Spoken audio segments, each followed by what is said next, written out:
Assistant commissioner رائے one Zohaib Mumtaz Gondal کا حلقے میں جاری ترقیاتی کاموں کا جائزہ۔ اس حوالے سے تفصیلات جانتے ہیں ہم اپنے نمائندے ملک مشرف حسین سے۔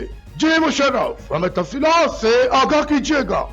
جی بالکل، assistant commissioner revenue Zohaib Mumtaz Gondal کا حلقے میں جاری ترقیاتی کاموں کا visit. Press club Iqbal town کے وفد نے assistant commissioner revenue Zohaib Mumtaz Gondal سے ملاقات کی، جس میں جاری ترقیاتی کاموں کی سست روی کا شکار علاقوں کے بارے میں آگاہی دی گئی اور علاقے مثال پر تفصیلی بات چیت کی گئی۔ اس پر فوری ایکشن لیتے ہوئے اسسٹنٹ کمشنر ریونیو اور نیسپاک کی ٹیم نے مانگا منڈی، ٹبا سماد، خالد ٹاؤن اور چات مولی میں جاری ترقیاتی کاموں کا وزٹ کیا۔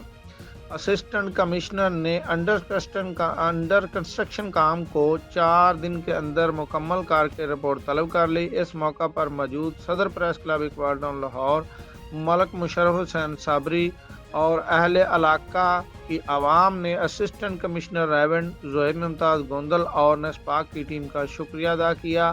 کیمرہ مین ٹیم کے ساتھ ملک مشرف حسین صابری، ڈسٹرکٹ رپورٹر لاہور، فیض نیوز۔ بہت شکریہ مشرف، ہمیں تفصیلات سے آگاہ کرنے کے لیے۔ مزید خبریں اور اپڈیٹ جاننے کے لیے دیکھتے رہیے فیض نیوز نیٹ ورک۔ فیض نیوز، فیض سب کے لیے۔